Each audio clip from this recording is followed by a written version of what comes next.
Assalamualaikum warahmatullahi wabarakatuh. Alhamdulillah nahmaduhu wa nasta'inuhu wa nastaghfiruh wa na'udzu billahi min shururi anfusina wa sayyiati a'malina. Man yahdihillahu fala mudilla lahu wa man yudlil falan tajida lahu waliyyan murshida. Wa ashhadu an la ilaha illallah wahdahu la sharika lahu wa ashhadu anna Muhammadan 'abduhu wa rasuluh. اللهم صل وسلم وبارك على نبينا محمد وعلى آله وصحبه وسلم تسليما مزيدا وبعد إخواني وأخواتي في الدين عزكم الله. Bapak-bapak, ibu-ibu, saudara-saudari sekalian yang dimuliakan oleh Allah Subhanahu wa taala. Alhamdulillah kembali kita bertemu di majelis ilmu yang mulia ini. Dan ini semua berkat rahmat Allah Subhanahu wa taala, berkat nikmat Allah Subhanahu wa taala yang memberikan kepada kita iman, memberikan kepada kita Islam, memberikan kepada kita kesempatan dan kemudahan sehingga duduknya kita di tempat yang mulia ini merupakan bentuk daripada nikmat Allah Subhanahu wa taala yang Allah berikan kepada diri kita. Dan sepatutnya bagi diri kita sebagai hamba untuk selalu bersyukur dengan nikmat yang Allah Subhanahu wa taala berikan. Ikhwani wa akhwati fid din azzakumullah. Kajian kita kali ini kita akan membahas tentang salah satu bab di dalam fikih, dan ini adalah bab yang insyaallah adalah sesuatu yang penting, yakni min ahkamil maulud. Dari sebagian daripada hukum-hukum kelahiran. Maulud lain, bemulut lain lah. Ini maulud, kelahiran. Artinya Islam begitu sempurna, Islam begitu memperhatikan segala aspek yang meliputi umatnya, sehingga di dalam urusan kelahiran saja Islam mempunyai aturan, Islam mempunyai cara-cara yang harus dilakukan oleh seorang muslim di dalam menyambut kelahiran seorang bayi. Nah, ini dijelaskan secara, insya Allah di dalam Islam telah dijelaskan secara panjang lebar, kita tinggal mengikutinya. Dan sebelum kita membahas tentang ahkamul maulud, hukum tentang kelahiran, maka di dalam Islam pun juga diajarkan sebelum proses kita mendapatkan seorang anak itu harus apa dulu? Harus kawin dulu, harus menikah. Islam ternyata mengajarkan bagaimana cara seseorang untuk menikah. Artinya untuk mendapatkan anak yang istimewa, yang bobot bibit, apalagi itu pokoknya yang bebetnya bagus misalnya. Nah, ini dimulai dari proses sebelum anak itu dilahirkan. Dan ini sebagaimana dikatakan oleh Rasulullah SAW ketika beliau bersabda kepada para sahabat yang ingin mencari istri. Rasulullah SAW mengatakan, tazawwajul wadudal walud, menikahlah kalian wadudal walud, dengan wanita yang penyayang dan wanita yang gampang punya anak.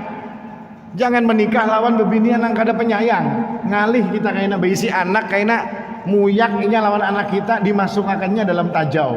Tapi carilah istri yang penyayang, kata Rasulullah. Tazawwajul wadudal walud fa inni mukatsirum bikumul umam yaumal qiyamah. Nanti kalau kamu pada hari kiamat dengan istrimu yang banyak punya anak, gampang untuk beranak, maka aku akan membanggakan kalian nanti di depan umat-umat yang ada pada hari kiamat. Ini perintah Rasulullah SAW. Kemudian beliau juga mengatakan, karena suatu keluarga itu dibina agar menjadi keluarga yang harmonis, dan menjadi yang paling utama tujuan daripada sebuah keluarga adalah selamat daripada siksa api neraka. Karena Allah mengatakan, qu anfusakum wa ahlikum nar. Dan siapa yang paling siapa yang paling dekat dengan pengajaran kepada anak-anak kita? Tentu ibunya. Karena abahnya yang keluar mencari duit, mencari makan asan anak-anaknya. Kalau abahnya di rumah terus mamanya yang keluar mencari duit, ini terbalik dunianya. Makanya Rasulullah SAW mengatakan, tulkahul mar'atu li arba'. Wanita itu dinikahi karena 4, karena cantiknya, karena hartanya, karena keturunannya, walidiniha, kata Rasulullah, dan yang terakhir karena agamanya. Maka kalau engkau ingin mendapatkan keluarga sebagaimana yang harmonis disebutkan di dalam Islam, maka fadhfar bidatid din, pilih wanita yang agamanya bagus. Taribat yadak, kalian akan beruntung nanti, akan selamat kita di dalam mewujudkan perintah Allah, qu anfusakum wa ahlikum nara. Kenapa? Karena anak-anak kita akan dididik oleh seorang ibu yang mengerti tentang agama. Ini Rasulullah SAW sebelum kita punya anak sudah diingatkan, pabriknya cari yang kayak ini, Rasulullah SAW. Cari wanita yang penyayang, cari wanita yang gampang punya anak, cari wanita yang mempunyai agama yang bagus. Ini pabrik istimewa kalau sudah kayak ini. Lalu yang kedua, Rasulullah SAW mengingatkan lagi, ketika seorang wanita, seorang pria, seorang suami dengan seorang istri berhubungan, kan kalau hendak punya anak kan harus berhubungan dulu ya. Kalau kadang-kala kayak misalnya supranatural misalnya ya, kalau main dukun-dukunan, soalnya ada festival apa itu, festival dukun kah atau festival apa? Ada. Tapi kada harap juga, harusnya kalau festival dukun kada pakai zoom ya, kalau langsung keluar di sini. Nah itu hanya dukunnya harat. Nah, yang kedua ini penting. Rasulullah SAW mengingatkan bahwasanya ketika seseorang berkumpul antara suami dengan istrinya, maka Rasul SAW ini menyuruh mengingatkan agar tidak pernah lupa untuk selalu berdoa. Jadi ada doanya. Dengan doa-doa tersebut kata Nabi SAW, kalau misalnya faqadha bainahuma walad lam yadurruhu syaitanu abada. Kalau sampai jadi hubungan suami istrinya ini jadi dengan dia sebelumnya berdoa dulu kepada Allah Subhanahu wa taala, kalau jadi anak pada saat berhubungan tersebut, maka tidak bisa dicelakai oleh setan untuk selama-lamanya. Nah ini ajaran di dalam agama Islam. Artinya Islam ini kalau menyusun segala sesuatu, sampai kata Imam Ahmad bin Hanbal, Islam itu mengatur urusan mulai membincalak mata sampai ngatur negara itu ada. Mulai kita bangun guring sampai kita guring pulang itu ada urusannya di dalam Islam. Ini diatur oleh Allah Subhanahu wa taala dan Rasulnya sallallahu alaihi wasallam. Bahkan memilih istri ini dikatakan sesuatu yang penting. Kalau tadi doanya, kalau ini memilih istri, ada salah satu perkataan daripada seorang tabi'in. Tabi'in ini mengatakan dia kumpulkan anak-anaknya. Setelah anak-anaknya dikumpulkan, lalu dia mengatakan, ya auladi, qad ahsantu ilaikum sigharan wa kibaran wa qabla an tuladu. Wahai anak-anakku, sesungguhnya bapakmu ini telah berbuat baik untuk kalian. Kapan bapakmu berbuat baik? Ketika engkau masih kecil. Iya benar wahai ayah, kami ingat engkau berbuat baik waktu kami masih kecil. Wa kibaran, dan ketika kalian sudah dewasa, bapakmu pun ini juga berbuat baik kepada kalian. Wa qabla an tuladu, dan sebelum kalian semua dilahirkan, bapak ini sudah berbuat baik lawan kalian. Maka anaknya bertakun, kayak apa pian berbuat baik sebelum kami dilahirkan? Kami aja belum ada, kok pian sudah berbuat baik? Ternyata jawaban beliau adalah dengan memilihkan kalian seorang ibu yang baik.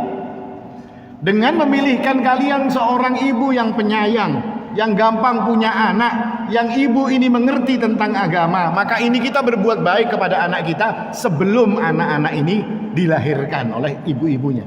Nah ini salah satu gambaran di dalam Islam, dan ini semua diatur, Masya Allah, semua diatur di dalam Islam. Jadi mulai memilih istrinya, waktu berhubungan dengan istrinya, dan berbagai macam pembahasan itu dibahas di dalam agama Islam.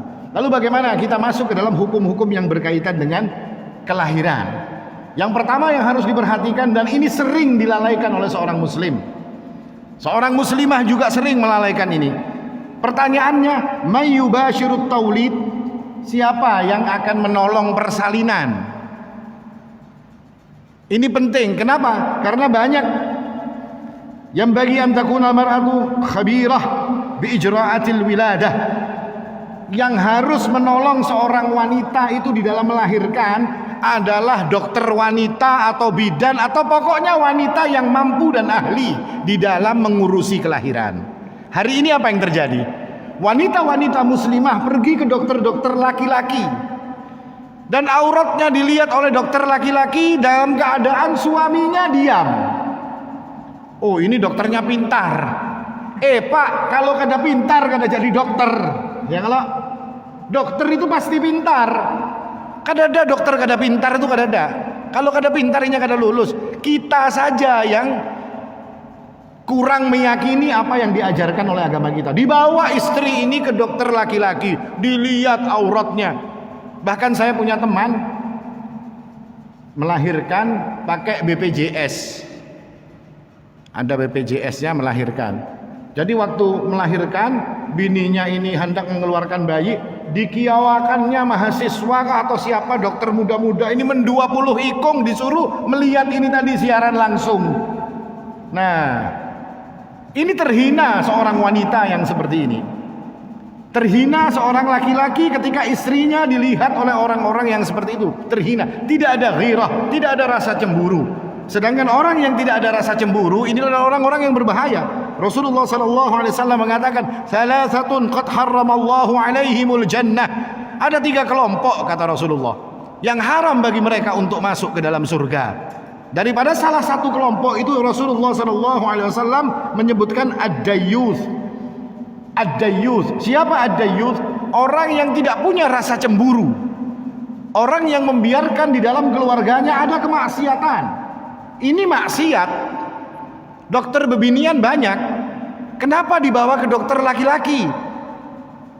Ini kemaksiatan yang dilakukan oleh seorang suami kepada Allah Subhanahu wa taala berkaitan dengan istrinya. Sedangkan ketika dia menikah diingatkan oleh Rasul sallallahu alaihi wasallam, "Fattaqullaha wattaqullaha fin nisa." Bertakwalah kalian kepada Allah berkaitan dengan urusan wanita ini. Ini salah satunya. Kita tidak bertakwa kepada Allah Subhanahu wa taala ketika kita membiarkan istri kita dipegang-pegang oleh orang laki-laki yang lain. Bahkan yang dipegang, yang dilihat adalah aurat yang sangat sensitif yang kadang mungkin untuk ditontonkan kemana-mana. Tapi pada hari itu kita lihatkan kepada orang yang bukan berhak untuk melihatnya. Nah, ini perkara besar di dalam Islam. Orang yang diam saja, yang tenang saja dalam perkara seperti ini disebut sebagai dayyuth. Orang yang membiarkan kemaksiatan di dalam keluarganya, orang yang tidak punya cemburu dengan keluarganya, maka mereka inilah disebut dayyuth yang Allah Subhanahu wa taala mengharamkan untuk mereka ini masuk ke dalam surga. Nah, ini gara-gara urusan tidak punya rasa cemburu. Ini dokternya pintar, semuanyaan dokter pintar. Banyak dokter-dokter wanita, bidan-bidan wanita yang pintar. Kita tinggal datang, tinggal pilih bidannya macam-macam. Karena di dalam Islam ini ulama-ulama fikih menjelaskan yang seorang wanita itu kalau berobat, apalagi urusan melahirkan, ini harus dengan wanita. Dan wanitanya harus wanita muslimah. Kecuali tidak ada wanita muslimah, baru dengan wanita yang selain muslimah. Kalau tidak ada juga wanita muslimah, tidak ada juga wanita yang bukan muslimah, dokternya lelakian semuanyaan misalnya, maka dipilih yang pertama adalah dokter muslim. Kenapa diutamakan dokter muslim? Karena seorang muslim insya Allah mereka akan menjaga kehormatan orang yang dia periksa. Kalau memang sudah ada lagi dokter muslimnya, ada dokter yang lain kecuali dokter yang selain muslim, maka itu adalah sesuatu yang terpaksa. Tidak ada masalah ketika di dalam perkara-perkara keterpaksaan. Nah, ini yang perlu kita perhatikan. Karena hari ini banyak mereka yang dengan santainya membawa istri-istri mereka untuk melahirkan kepada dokter-dokter laki-laki. Nah, ini perlu jadi catatan kepada diri-diri kita agar tidak melakukan perkara-perkara yang seperti itu. Ini perintah dari Allah Subhanahu wa taala dan Rasulnya sallallahu alaihi wasallam berkaitan dengan wanita-wanita tersebut. Kemudian yang kedua, istihbabul busyra wa tahni'ah bil maulud. Disunnahkan untuk memberikan kabar gembira dan juga memberikan selamat ketika seseorang itu mempunyai momongan. Ada orang yang dilahirkan itu disunnahkan, disukai untuk melakukan pengkabaran, dikabari dan juga diselamati. Maksudnya diselamati, kita ucapkan kepada mereka ini selamat. Disebutkan bahwasanya idza wulidal maulud wastahalla sarikhan istahabba liman hadara alwiladah minan nisa'u aw man kana qariban min makanihi ayyubashshir walidah. Disunnahkan orang yang melihat atau mendekat atau orang yang parak lawan orang beranak ini tadi, Disukai ketika anak itu keluar, yang nomor satu diberitahukan adalah bapaknya. Seperti kejadian ketika Umar bin Khattab keliling kampung, lalu ada orang yang miskin, lalu di dalam keadaan hamil tua, maka didekati oleh Umar. Kenapa? Dijelaskan bahwasanya keadaannya miskin dan segala macam. Lalu Umar pergi mengambil makanan dan membawa istrinya untuk menolong kelahiran tadi. Baru setelah bayi itu keluar, maka istri Umar bin Khattab mengatakan kepada Umar bin Khattab, "Wahai Amirul Mukminin, katakan kepada temanmu, bapaknya suami perempuan yang ditolong kelahirannya tadi, katakan kepada temanmu bahwasanya anaknya laki-laki." Nah, ini sunnah juga atau disukai. Jadi dikabari bapaknya, karena terkadang kan abahnya ini kan kadang mengumpati kalau bidannya yang mengurusi kelahiran. Maka ketika bayi ini lahir, dikabarkan kepada bapaknya, Pak Fulan atau Pak siapa ngarannya, selamat anak pian lakian, anak pian binian lahir dalam keadaan sehat. Ini sesuatu yang disukai di di dalam ajaran kita, karena di dalam Al-Quran disebutkan ketika berkaitan dengan kisah Ibrahim, fabasyarnahu bighulamin halim, maka kami memberikan kabar gembira kepada Ibrahim dengan seorang anak laki-laki bagi Ibrahim alaihissalam. Artinya dikabari, diberitahu. Ini kalau kecuali bininya banyak, misalnya kan bininya 3, berataan beimbe beranak. Anaknya berapa Pak? 3 hendak 6 jadinya. Kok bisa 3 hendak 6? Sebab bininya ketiganya beranak betianan hendak beranak berataan. Jadi 3 hendak 6. Kalau kita kan 3 hendak 4, ini 3 hendak 6. Karena ketiganya, nah ini lain lagi ceritanya kalau nang seperti ini. Dan tentang memberi, ketika bayi itu lahir, maka ada salah satu sunnah juga, namanya ta'wid, memperlindungkan si bayi ini daripada godaan syaitan. Karena Rasulullah SAW ini mengajarkan, ketika seorang bayi lahir itu, maka beliau mengatakan, U'id Hasan dan Husain, u'idukuma bikalimatillahi tamah min kulli syaitanin wahamah wa min kulli ainin lamah.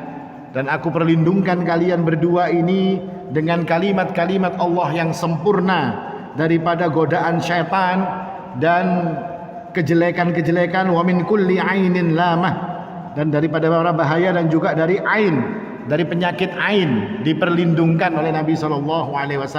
Dan ini sunnah para nabi, memperlindungkan bayi kepada Allah Subhanahu wa taala daripada kejelekan yang akan menimpa dirinya. Ini adalah sunnah, bukan sunnah Rasulullah saja, bahkan sunnah mulai dulu.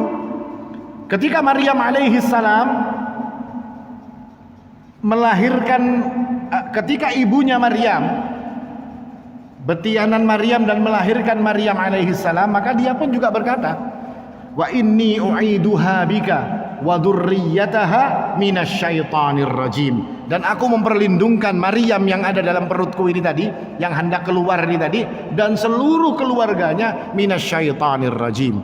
Artinya bukan hanya ini saja, saat anak-anak itu sudah kayak ini kah, sering-sering dipegang kepalanya dan didoakan, u'iduka bikalimatillahi tamah min kulli syaitanin wahamah wa min kulli ainin lamah. Dibacakan doa seperti itu, sering-sering dibacakan kepada anak-anak kecil. Kenapa? Karena anak-anak kecil ini rentan untuk digoda oleh syaitan. Makanya Rasulullah SAW mengatakan, kalau sudah parak maghrib, kakan-kakan itu suruh masuk, jangan boleh keluar. Kaina kalau sudah kadab, sudah mulai maghribnya selesai, baru kakan-kakan itu suruh keluar. Kenapa? Karena setan pada saat itu keluyuran. Makanya orang-orang tua-tua bahari kan kayak itu, kalau sudah parak maghrib disuruh masuk. Ya ini dalilnya mereka, ada hadis Rasulullah SAW yang memerintahkan seperti itu. Nah ini beberapa perkara tentang perlindungan tadi.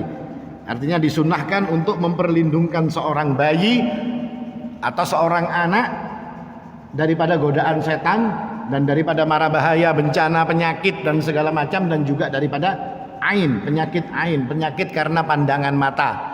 Karena kadang-kadang kalau bayi itu lucu, dipuji oleh orang, ternyata orang ini mengandung ain pada ucapannya, pada matanya, maka bisa sakit.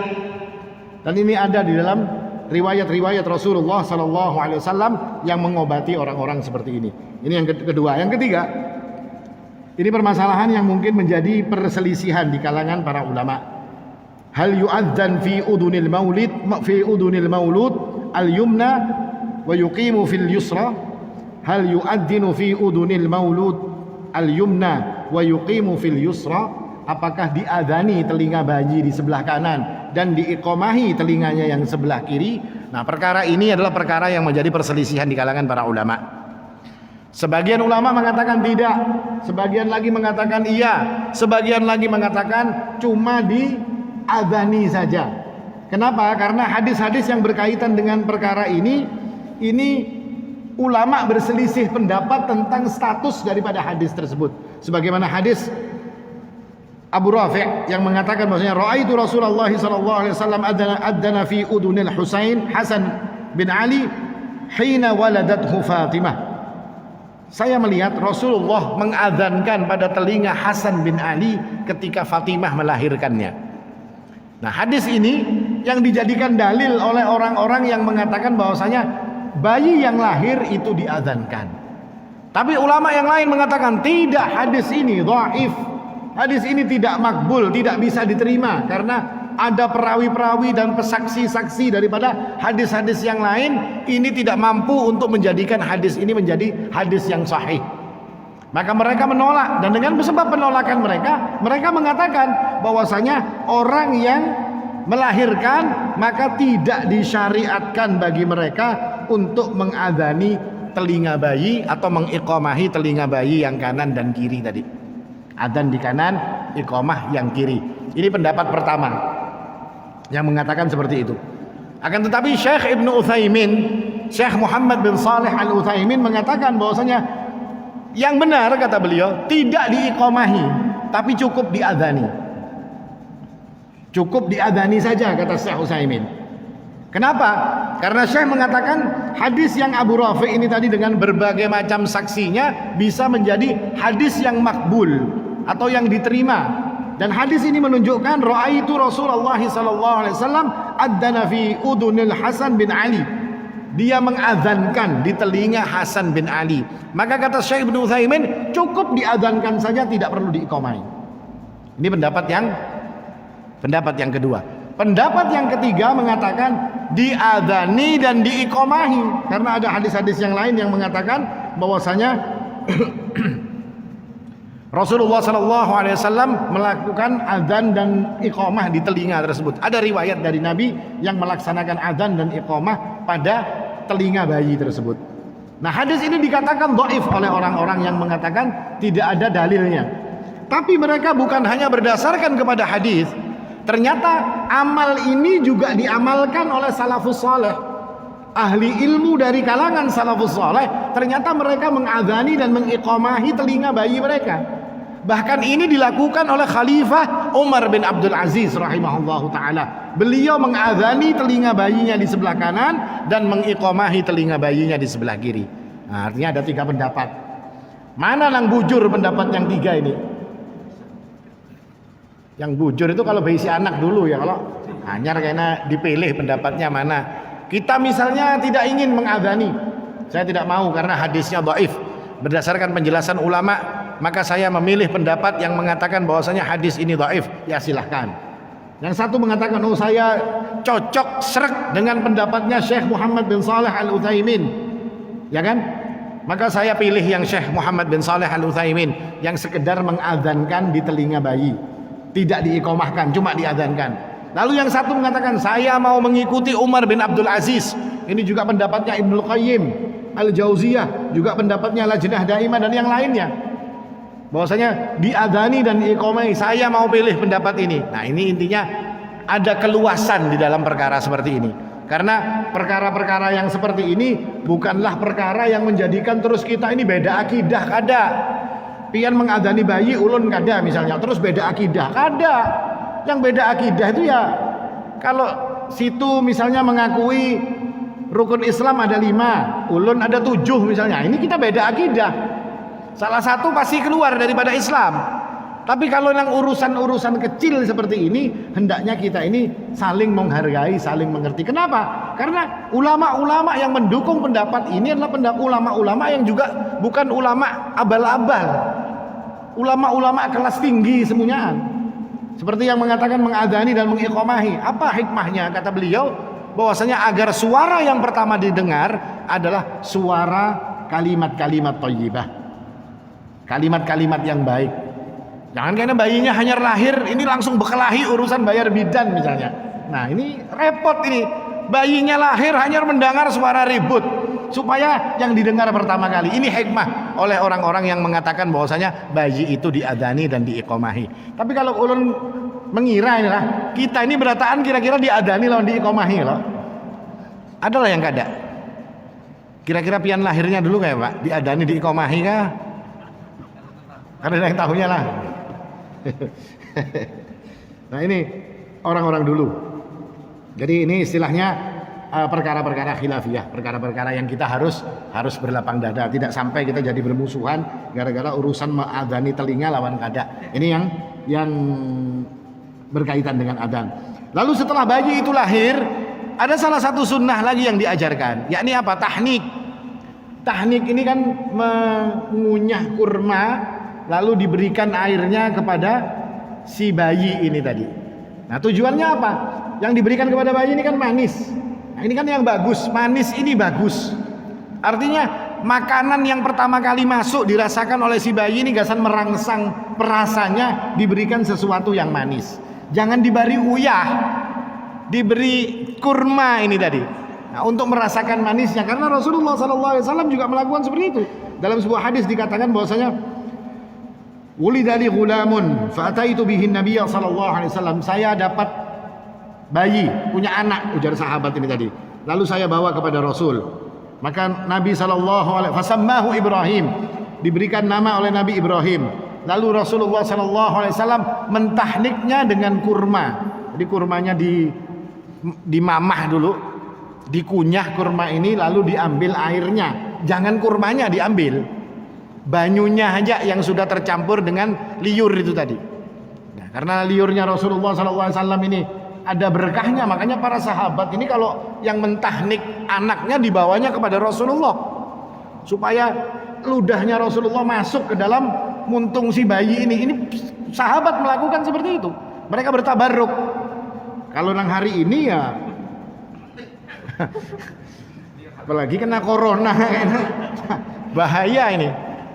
Kalau hari ini, makanya ada juga yang mengatakan cukup dengan ada yang pakai madu, ada yang pokoknya tujuannya untuk mencari manis. Kenapa? Karena ada wani juga ambil resiko yang lo. Ini musimnya musim Covid ya, ini nang pas tuan gurunya Covid, bayi umur 7 hari kena Covid. Nah, ini bahaya. Makanya mungkin diganti dengan madu atau diganti dengan sari kurma atau apa. Insya Allah ini adalah sesuatu yang diperbolehkan. Ini yang berikutnya. Kemudian yang berikutnya lagi adalah istihbabul aqiqah. Sudah menjadi sebuah sunnah bahwasanya seorang muslim ketika mempunyai momongan maka dianjurkan untuk mereka ini mengakikahi bayi mereka. Dan tujuan daripada akikah ini dikatakan bahwasanya ini nanti akan melepaskan gadaian anak ini tadi. Karena Rasulullah SAW mengatakan bahwasanya kullu mauludin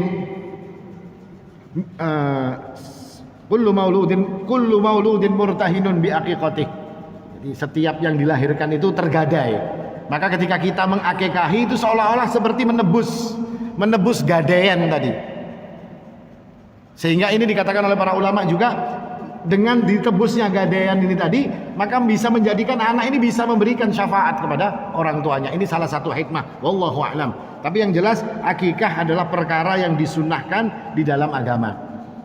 Dan sunnah akikah sebagaimana disebutkan dalam hadis-hadis yang sahih, 7 hari setelah kelahiran.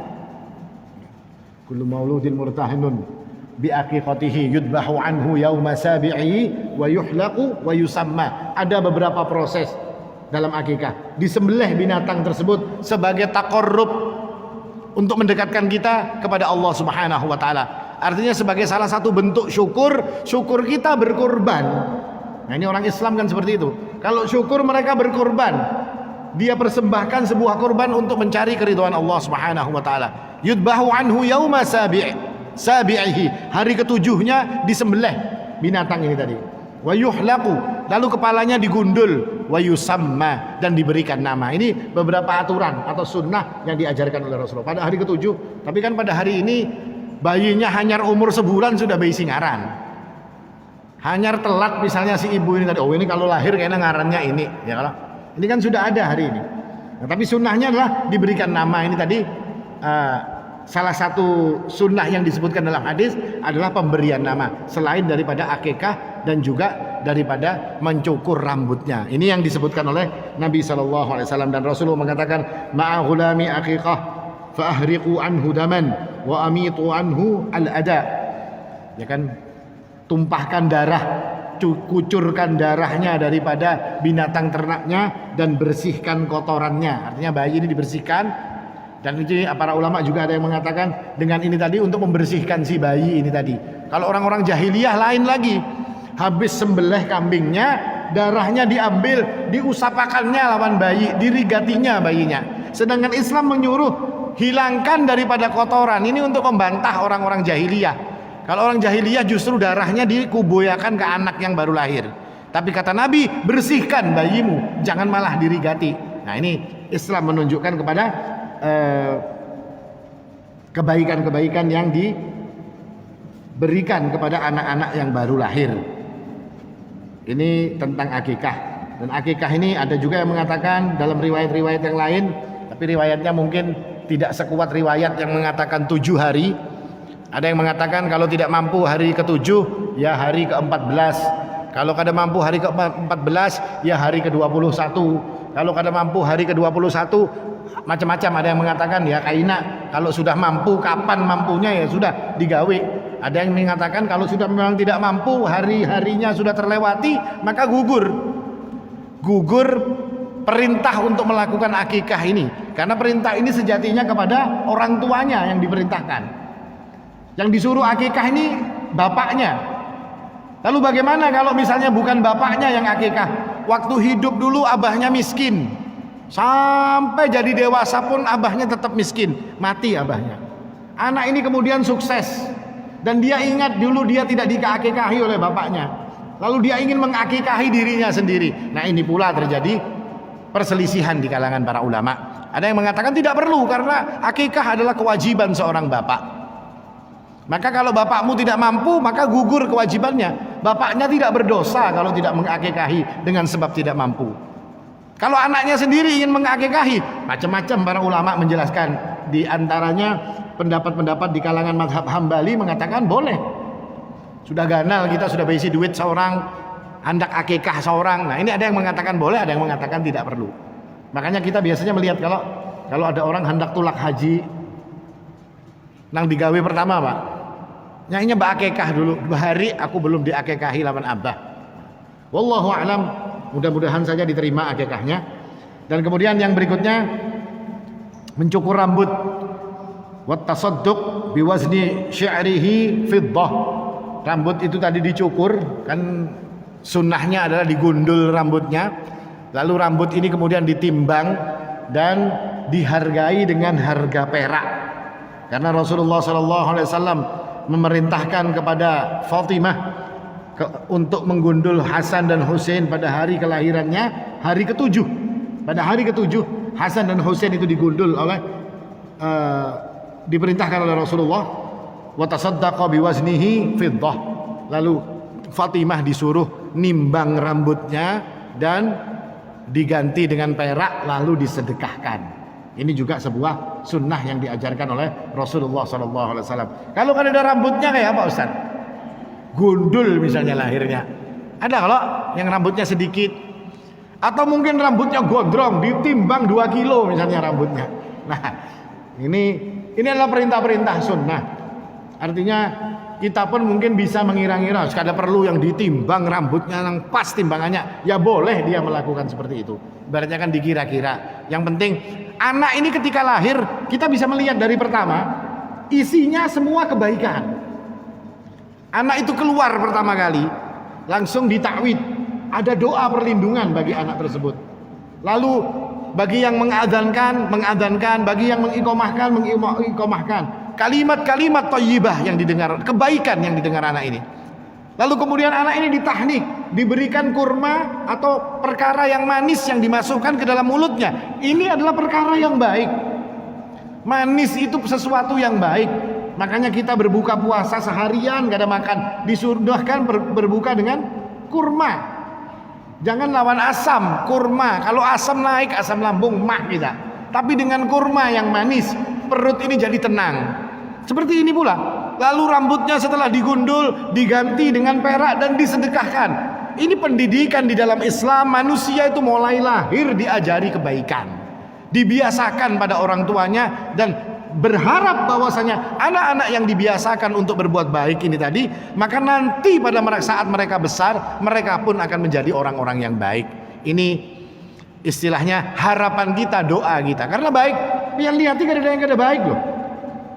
Lahir di ditakwid, diberikan perlindungan, doa, lalu adzan, lalu ditahnik dengan makanan yang baik, lalu setelah itu dicukur rambutnya, dibuat sedekah, adalah perkara-perkara yang baik. Nah, ini yang perlu juga untuk difahami oleh kita-kita yang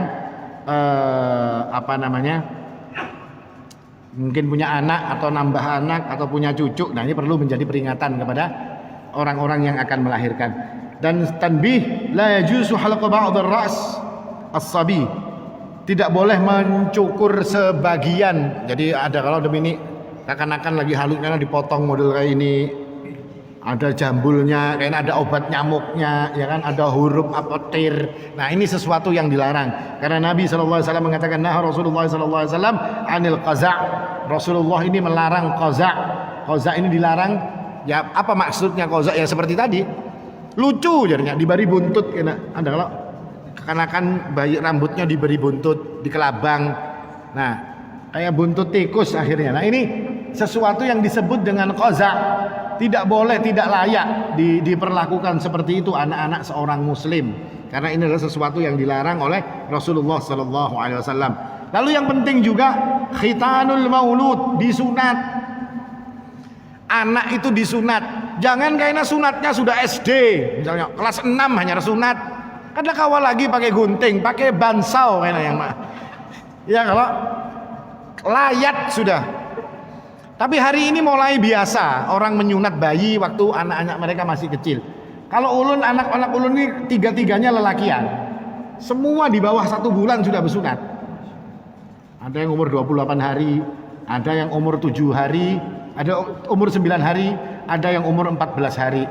Bersunat berataan sudah. Jadinya kada tahu rasanya sunat. Lawan pian nyaman kalau menyunat bayi ini. Nyamannya apa? Dijamin insya Allah 2 hari waras. Habis disunat kada pakai diperban, dikamihinya, kan kamih ini kan model mengaringkan luka, kalau 2 hari waras. Terus apa lagi yang nyaman? Pian kada perlu bapada, nak kalau hakon bersunat abah tukarakan PS4, kada perlu. Abah tukarakan iPhone nih kam, asal ikam hakon bersunat. Iya kada mengerti. Ya kalau langsung sunat sudah selesai, beres. Demikian pula wanita. Wanita ini tapi cara menyunatnya wanita berbeda dengan menyunatnya laki-laki.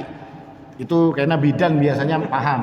Kata Rasulullah SAW itu lebih bagus untuk hubungannya nanti ketika dia suami istri. Itu lebih bagus kata Nabi SAW ketika wanita-wanita itu, bayi-bayi wanita itu juga disunat. Ini juga sunnah Rasulullah SAW, karena Rasulullah ini juga pada hari ke-7 itu dalam riwayat Nabi itu mengakekahi, lalu menggundulnya, memberi nama. Salah satu riwayat mengatakan menyunat Hasan dan Husain itu pada hari ke-7. Pada hari ke-7 dia disunat. Jadi umur 7 hari halus banar itu disunat. Jar dokternya kayaknya, ini sakit pak. Kalau ini pengalaman ulun bahari, mencari setengah mati mencari tukang sunat. Ujar dokternya, ini kayaknya sakit pak, kalau nang bayi ini kalau disunat sakit. Pian kira kalau gak ada sakit kan? Sama sakitnya dok. Jadi sama aja sakitnya. Tapi banyak orang kalau tidak ahli memang dia tidak akan berani untuk menyunat bayi-bayi kecil ini, memang tidak berani. Tapi kalau orangnya memang sudah ahli, maka itu tidak ada masalah, dan ini menyamanakan kita juga dan mengikuti sunnah Rasulullah Sallallahu Alaihi Wasallam. Kalau ganal ini nang repot, kalau menyunatakan yang ganal bisa buka atau dokternya dihantamnya kayaknya. Doinya lebih kuat daripada si dokter. Lalu yang kemudian sunnah yang diajarkan dalam Islam adalah tasmiyatul maulud, memberikan nama untuk anak-anak yang dilahirkan. Siapa yang berhak untuk memberikan nama? Yang memberikan nama paling berhak itu adalah bapaknya. Bapaknya, bukan ibunya. Tapi bapak yang berhak. Itu hak pertama. Tapi kada usah pian bekarasi. Ini ujar Ustadz Umar, aku abahnya yang berhak untuk memberikan ngaran. Jangan kayak itu juga. Dirundingakan laki bini ini berunding. Mana kira-kira yang cocok? Kan kalau ketemu kayaknya nama yang bagus kan bisa saja. Karena seperti Rasulullah SAW, Hasan dan Husain ini kan yang memberi nama kan Rasulullah SAW, karena Ali bin Abi Thalib memberikan nama anaknya Harb, perang, ngaran anaknya, dingaraninya kayak itu. Tidak, kata Rasulullah, dia Hasan. Lahir lagi, dingaraninya kayak itu lagi, ada dia Husain. Ini Rasulullah SAW yang memberikan nama. Artinya diberikan nama-nama yang baik, nama-nama yang berupa pengharapan, berupa doa. Sebagaimana di dalam Islam disebutkan bahwasanya nama-nama yang disukai seperti nama-nama Abdullah, Abdurrahman, atau nama-nama yang sifatnya menghamba kepada Allah, atau siapa Abdurrahim, Abdurrazak, atau nama-nama sahabiyah misalnya, atau nama-nama sahabat, nama-nama nabi, ya kan? Nama-nama nabi dinamakan untuk anak, nama-nama sahabat Rasulullah SAW dinamakan untuk nama-nama anak kita. Kalau perempuan nama-nama sahabiyah. Ini banyak nama-nama yang baik dan nama-nama yang mempunyai arti yang bagus, nama-nama mereka. Karena Rasulullah SAW itu ketika sahabat masuk Islam, kalau ngarannya pindah kada karuan tampuh diganti lawan Rasulullah. Siapa namamu? Namaku Abdul Uzza. Tidak, namamu Abdullah, dari Rasulullah. Nah, diganti kan. Nanti siapa ini? Namamu diganti Abdurrahman. Diganti-ganti oleh Nabi ketika nama itu dipandang oleh Rasulullah sebagai nama yang kurang pas. Nah, ini beberapa perkara yang harus kita ketahui di dalam urusan menyambut kelahiran. Dan tidak boleh juga kita ini memberikan nama dengan nama-nama. Kalau hari ini kan nama-nama modern, kalau kadang-kadang ngarannya orang fasik. Nah, ini makruh. Tidak disukai yang seperti ini. Siapa ngarannya anaknya? Josbus katanya misalnya. Wah. Ini orang fasik, orang kafir, orang fasik, musuhnya Islam. Jangan diberi nama itu. Kalau perlu jadikan nama siapa? Nama tikus kah atau nama siapa? Ngaran-ngaran yang kayak ini. Ini nama-nama orang fasik. Kadang-kadang kita ini begitu senangnya dengan artis misalnya. Ada jelas artisnya ini kayak apa, ya kalau diumpatakan ngarannya nang kayak itu, atau ngaran panjang 4-5 kata nama ini tadi. Ini ngalih juga. Padahal kayaknya kiawannya gin 2 huruf. Ya kalau ngarannya panjang, mengionya 2 huruf. Dikio apa kayaknya? Tipis-tipis saja kiawannya, tapi nama yang aslinya memberikan wah, penuh dengan harapan. Ini ngaran abahnya yang memberi, ini ibunya, ini kainya, ini nininya, ini nang pamak. Wah, disambung keberataan si ngaran ini tadi. Ini juga orang yang demokratis daripada ribut ya kalau diambilnya berataan ngaran. Tapi bayinya ini tadi nang kada kesandangan lawan si ngaran. Makanya kalau orang-orang dulu mungkin ada sebuah khurafat, mungkin orang yang kebaratan ngaran, terus garing, terus kebaratan ngaran. Ini adalah sesuatu yang tidak benar. Nama itu boleh dirubah ketika nama itu memang tidak benar namanya. Seperti tadi Rasulullah merubah orang yang bernama Abdul Uzza, hambanya berhala Uzza. Tidak, kata Rasulullah, engkau adalah Abdullah, engkau adalah hambanya Allah. Dirubah namanya karena tidak bagus, malah dirubah oleh Rasulullah SAW. Tapi kalau ada orang yang mengatakan sampai garing gara-gara kebaratan ngaran, itu tidak ada. Tidak dikenal di dalam Islam ada orang kebaratan ngaran. Memang ngarannya berapa kilonya? Ya kalau rancak kalau Pak di kampung nang itu kalau Pak dirubah-rubah nama ini karena dianggap namanya berat. Nah, ini tidak menjamin yang seperti itu. Misalnya Kalau nama mau paling berat, nama yang paling harat nama ya Muhammad. Siapa yang lebih harat daripada Muhammad? Kada apa-apa juga nang dingarani Muhammad itu kan kada ada yang garing. Karena dingarani Muhammad kok kebaratan ngaran. Wah, ini salah ini. Kebaratan ngaran namanya Rasul sallallahu alaihi wasallam ini. Nah, ini perkara-perkara yang khurafat, yang tidak benar. Yang benar apa? Yang benar nama, selama nama itu baik, selama nama itu berisi penghambaan kepada Allah, atau nama itu adalah nama-nama orang-orang soleh, maka ini adalah sesuatu yang disukai. Jauhi nama-nama yang meskipun kelihatan bagus, tapi ternyata nama itu adalah nama-nama orang-orang fasik, nama-nama orang kafir. Tidak perlu anak-anak kita diberikan nama-nama yang kayak itu. Meskipun hari ini jadi tren, ini tidak perlu untuk kita melakukannya. Ini kira-kira yang bisa disampaikan berkaitan dengan ahkamul maulud. Artinya yang perlu disarikan tadi, yang pertama di dalam Islam adalah bagaimana cara memilih seorang istri sebagai pabrik daripada anak-anak kita. Rasulullah telah mengajarkan. Lalu bagaimana kita menjadikan pertolongan bagi istri kita ini diharuskan adalah yang juga sama-sama wanita. Lalu ketika bayi itu lahir, diberikan kebaikan lagi untuk bayi ini dengan diperlindungkan kepada Allah Subhanahu wa taala. Lalu kemudian bayi ini pun ditahnik, lalu bayi ini pun diadani, sebagaimana orang yang mau mengatakan adzan boleh atau yang kada, tapi anggap kita skip urusan adzan karena menjadi perselisihan. Anak ini kemudian dicukur rambutnya dan dijadikan sedekah berupa perak, lalu diberikan nama yang baik. Kalau kita perhatikan semua yang diajarkan Islam dari A sampai Z, urusan anak-anak ini semua isinya kebaikan. Dan itu apa maknanya? Maknanya Islam berharap agar anak-anak yang lahir ini pun nanti akan membawa kepada kebaikan. Kira-kira ini yang disampaikan. Aqulu qouli hadza wal haqqu 'indallah. Subhanakallahumma bihamdik asyhadu an la ilaha illa anta astaghfiruka wa atubu ilaik. Tsumma assalamu alaikum warahmatullahi wabarakatuh.